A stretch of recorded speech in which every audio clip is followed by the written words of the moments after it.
started. Good morning, everyone. Good morning, everyone. My name is Alexis Gossick. I'm with the Technology Council of Central PA. Thank you so much for carving time out this morning, early morning on a Thursday morning in cold January, to join us for our first 2026 Today's Tech session with Focal Point Coaching. And we are joined by Dr. Curtis Rasmussen, who I will turn this over to in just a moment. Before we do that, a couple housekeeping things. We are recording today's session, so I will make that recording available to both everybody on the call and everybody who registered following today's session. I will also get a follow-up email out to everyone with Curt's direct contact information after today's session. So if things are kind of bouncing around and percolating for you this morning, and you want to get in touch with Curt a little bit later, after today's session, you'll be able to do that via email or LinkedIn. I'll include both of those in the follow-up. One more point of interest before I turn it over to Curt. Want to take a moment to give a shout out to our investors that are either present with us on today's call or will be joining us at some point in time during today's call. Today, those investors are Capital Blue Cross and Penn State University. So thank you, thank you, thank you. If you're representing Capital or Penn State, thank you for joining us. Thank you for being an investor. Thank you for your support. You are the reason that we can continue to do great and wonderful programs like these. I think that's all the words that I have for you this morning. So I'm going to be quiet. I'm going to go ahead and turn it over to Curt.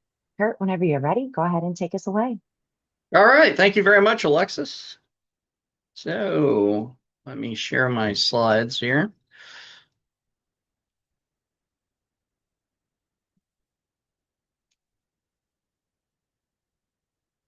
All right.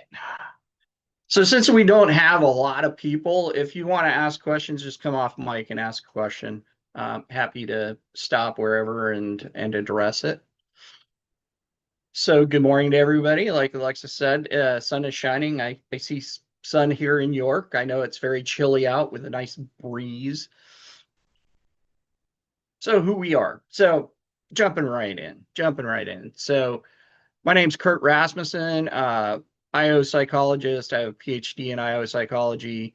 I do a lot with artificial intelligence. I've been working with artificial intelligence for pretty close to a decade and actively working with academia for about 6 years. Although I do specialize in the human side. And then my partner in crime, so Dr. Rabia Muhammad. And we both, just like me, she has a PhD in industrial organizational psychology. And I'll explain kind of what that is, give you a 30,000-foot overview. But she's been working for a long time with federal agencies, academia. We both recently came from Fed side. All right. So before I hop into what Focal Point is, I'll touch on the industrial organizational psychology, mouthful. Now, I will say a lot of people don't even realize, even psychologists don't realize that we even exist because we are a very small segment of the psychology community. But we specialize in organizational psychology. So we look at organizations. Particularly, a lot of our focus winds up being on jobs and work. Both Ruby and I have specialized in candidate selection. So we have a really intimate knowledge of how to hire people, how to retain staff, how to do things like that. So that's kind of what sets us apart, even in the coaching sphere, is really our background at also knowing the research behind things, what tends to work, what tends to not work, and getting away from a lot of the woo-woo stuff. So what is Focal Point Mid-Atlantic? So it's a franchise of the Global Focal Point Network. So we are a franchisee. It's built on Brian Tracy's material. So we have extensive material. When I say extensive material, we have like 72 different coaching units we can walk people through. We have all kinds of different assessments. Both Rabia and myself do have military. I'm a veteran. Rabia worked for the Army as an IO psychologist, uh, organizational analytics. But we really like looking at what drives leadership in the workforce, making sure it's developed, and human machine teaming, and also talent strategies. Sounds like a lot of stuff in it. The common thing is the human side. So what our promise is we eliminate talent waste, AI failure, and exclusion barriers, and we do this by building high trust, high performing teams through custom programs. And we use a blend of, again, the focal point materials based on Brian Tracy's work, and also some of my proprietary materials and just our general knowledge. For example, like I've built 360 feedback assessments, done custom assessments for folks.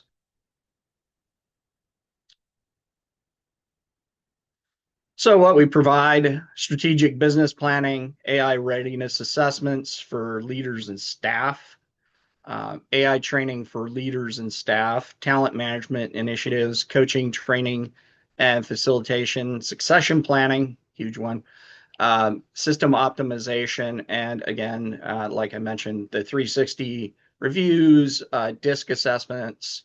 If you've never done a DISC assessment, they're a good base to start a conversation. I think they're wonderful. They get people talking about their differences and seeing where they align. Fun fact, my DISC profile and Rabia's DISC profile are almost exact matches, which is kind of strange. That's probably why we're partners. And here's an example of what we do. But before I hop into that, does anybody have any questions at this point? Can you describe what a DISC assessment is, like, very briefly? Sure. Actually, you know what I'm going to do is I'm going to shotgun my partner because she's a little bit more of a specialized disc person. And look at that beautiful smile. I knew that it was going to happen. Yeah, so DISC is a type of personality assessment, or communication style or working style assessment. There's like several different types. There's like sales and so on. It's it's dominance.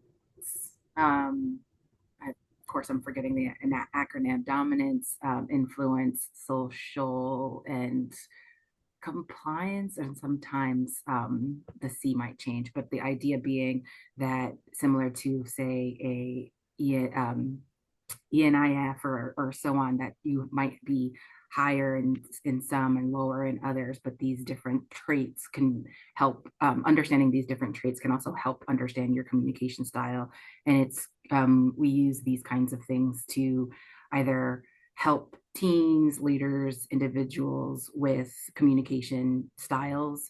They can be helpful in understanding how you interact with your fellows at work, your friends. There's adaptive styles. There you go. Influence. It can help with understanding your friends, your colleagues. There's an adaptive style and a natural style, and one shows how you show up in company and how you show up behaviorally, and just getting that nuanced understanding can be very helpful in just kind of just understanding yourself a little bit better. So let me know if you have any other further questions. Yes, I think it makes perfect sense. I've heard of this concept before. I think like in Korean culture, there's like an IBMF, I think it's called. It's like it categorizes you into like introverts and extroverts, and then like the type of communication style, like you just said. I was like, oh, two and two. That's pretty Yeah, cool. it's similar. It's they're all kind of evolved and similar in that sense of, this one is not necessarily introvert and extrovert. There's obviously some similarities, but this one is more, how you might approach conversations and approach different aspects of uh, different styles and so forth, but similar in some ways. Oh, cool. Thank you. Cool. Thanks, Rubia. I also like it because she's so fast on her feet that she was able to quickly pivot. So here's an example of what we do. So we ask questions like, what if the biggest barrier to your business growth isn't the market? What if it's you? How could that be? Well, this gets into what's called the bottleneck syndrome. This isn't just founders. I think a lot of us probably can relate to this, but founders definitely get into it because anybody that started a business, knows that at some point in time, they've been doing every job or most every job. And then they develop a particular style, a way of doing it. And that isn't the way that a lot, everybody will do it. But they're like, well, it's my way is the best way. So simply becomes when a founder, it becomes that single point of failure, micromanaging decisions, hoarding tasks, stalling growth. Managers do this. Again, you don't have to be a founder to do this, but it usually goes along with fear of delegation, loss of control, no systems or processes for independence, low team trust. That's actually a big one. You have to ask yourself, somebody trusted me to do this. Why am I not trusting somebody else to do it? Again, if you're a founder, you trusted yourself. Probably easier to do than trusting somebody else. Burnout from doing it all. You can just be tired. You just don't have enough time anymore. There's too much stuff on your plate. So really, are you being a bottleneck at any point?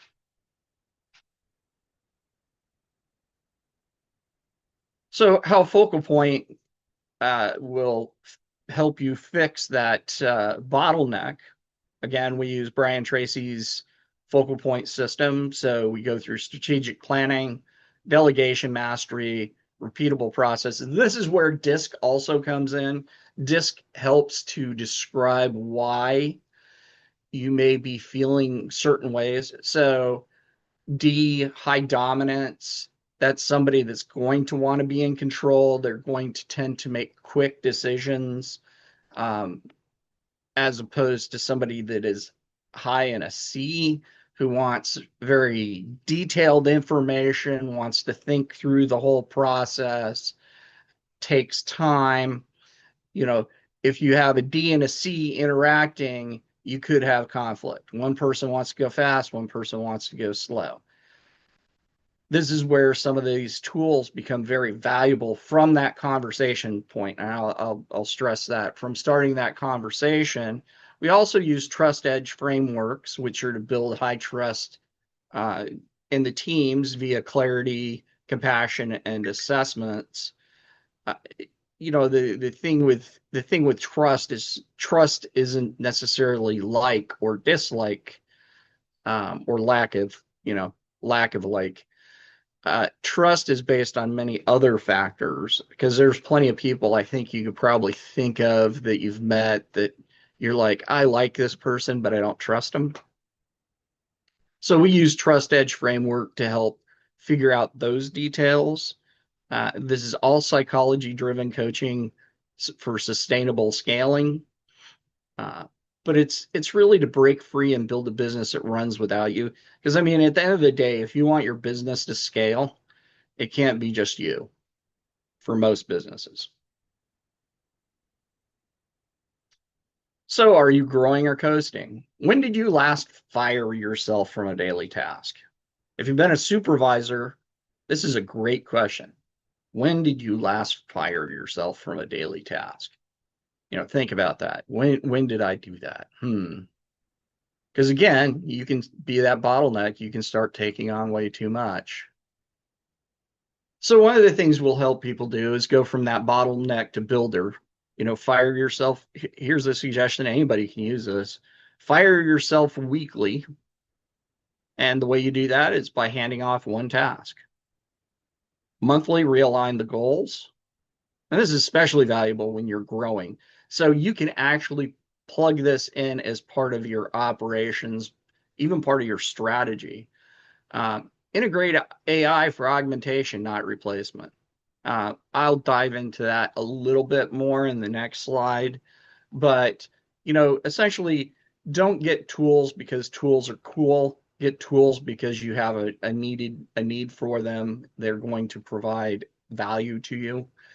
But as the infographic shows, weekly hoard tasks, that leads to burnout. Monthly goals drift, stagnation. AI, isolated tool, no trust. Again, we'll get into that in a little bit. But if you go ahead and you fire yourself from these tasks, you have fewer tasks that are clogging up your inbox. So a little bit less stress, we hope. Part of the materials to help you get over that. If you have a reluctance to hand off tasks to people, the materials and will help you get over that hump. Again, what sets Rabia and myself aside is, our background in IO psychology. A lot of people become coaches. They don't have our background, our education. So we bring something different to the game. We bring that knowledge of, again, the research. IO psychology has been around in one form or another for over 100 years. So basically from the start of psychology. And Rabia just recently got her another national certification for coaching, maybe an international sheet, but very, very credentialed coach. All right, I'm going to shift gears a little bit. Does anybody have any questions? Like I say, at any point in time, you can hop in, but I'll spend some more time on this slide, actually. All right. So, and I do wind up talking about this a lot. I didn't want to make this the pardon the pun, the focal point of this presentation. But this probably interests quite a few people. So between 80 and 99% of AI projects fail. And they fail for several reasons. One typically is data. Another one is they just don't do the human machine teaming part right. They don't understand. So whoever's implementing this. And an example of this is a credit union I know of in Oregon. They implemented a help desk number that was automated. So they had a bot. They put it up after hours because they just wanted to test it. And it lasted less than a day before they pulled it, and they've never reinstituted it. Now, whenever you do that, you might have spent tens of thousands of dollars getting that system in place. Probably were sold a bill of goods. But that is where that failure comes in. Did you really understand your customers? Did you understand what the limits were? Because again, human machine teaming isn't just it's human machine teaming. So it's not just about, your staff. It's also about, your customers. Are these things what you're doing making sense? Because there are places where chatbots make perfect sense. They work very, very well.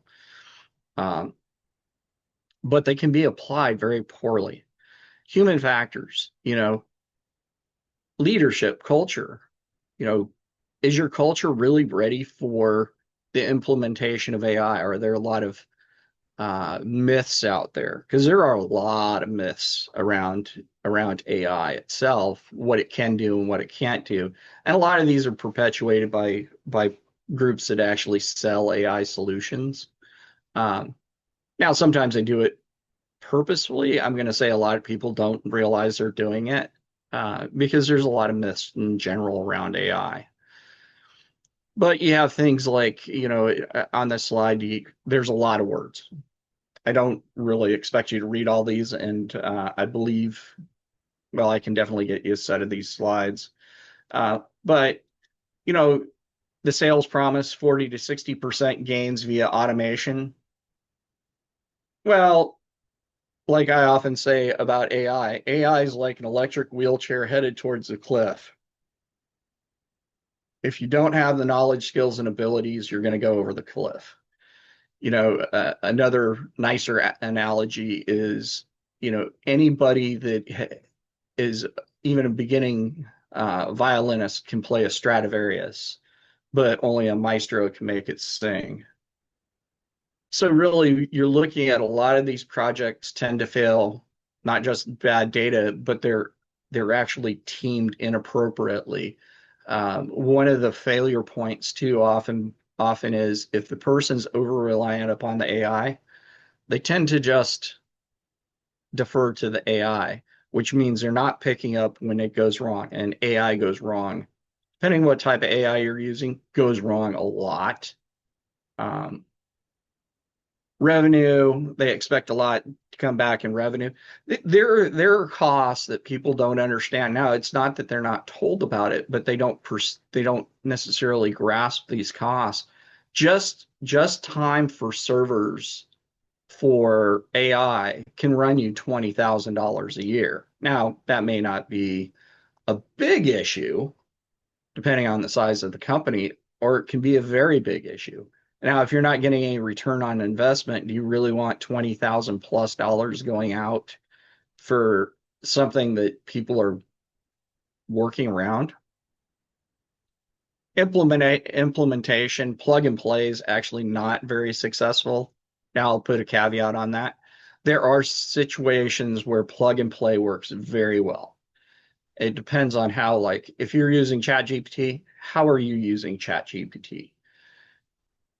If you're just using it as basically an assistant to do some writing, that tends to work really well. But I know Carmen's here, so I'm also going to put out that these systems also tend to capture all your data. So if you're using this to write and you have proprietary data or you have sensitive data and you're using ChatGPT to write, there's a good chance it's winding up on the servers. And if it's winding up on the servers, somebody can get a hold of it. So from a cybersecurity point of view, plug and play definitely has some issues. Costs, again, the cost can be very, very expensive. And most people don't really understand. Here's a cost that is not, this is something that is, I would say let's call it a strategic cost. What if you become reliant upon that AI system? The organization becomes reliant upon the AI system. The AI system was custom built for you, and now your provider wants to double the cost. What do? Because typically these things take months and sometimes years to fully implement. Can you just rip that out by the root? Can somebody step in and just use somebody else's code? Chances are you can't do that easily. It'll be extremely expensive. And if it's used to take over for staff positions, you'll have to rehire humans. These are all things that should be taken into consideration. These are all things that Rabi and I can help with. For these, I do have proprietary frameworks. And then we do a free founder diagnostic, virtual diagnostic.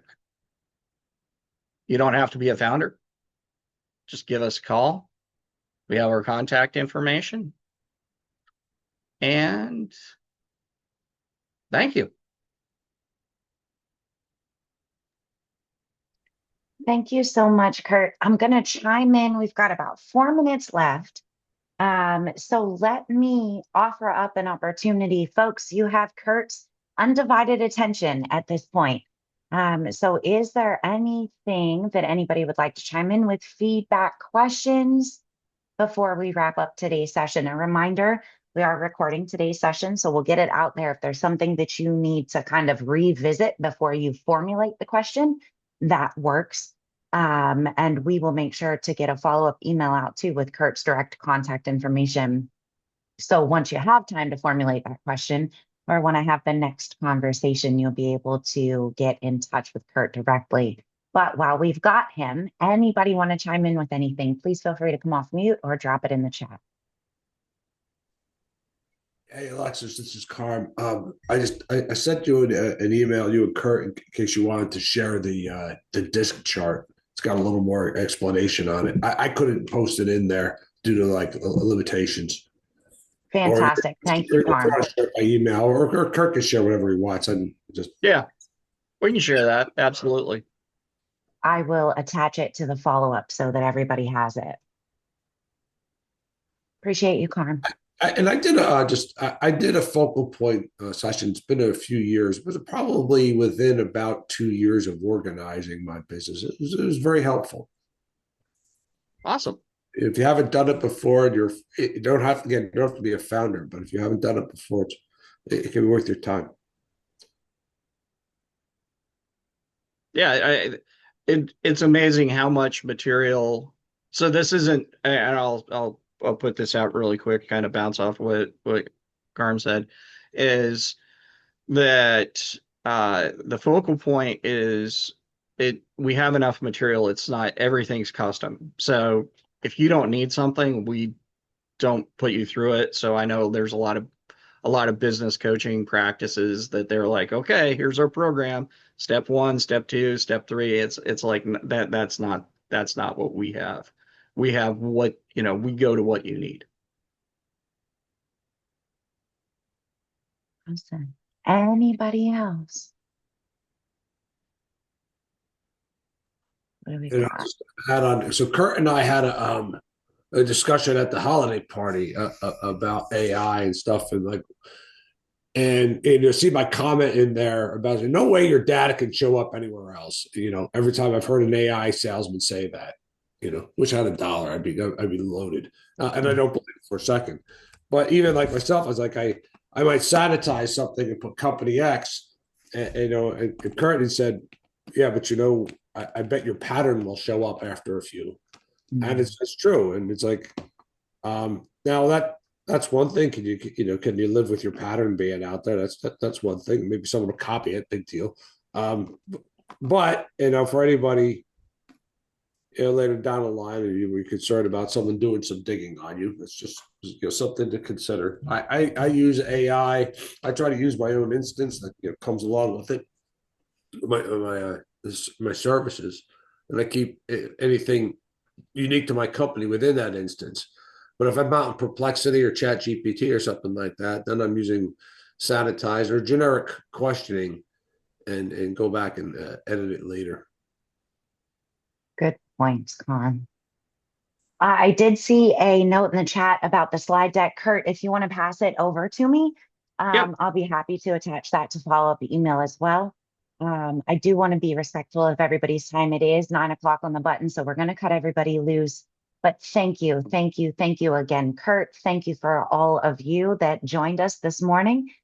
Please stand by for that follow-up email, the slide deck, the disc chart, and Curt's information so that you can reach out. I hope that everybody has a wonderful rest of the day today. Stay safe and stay warm.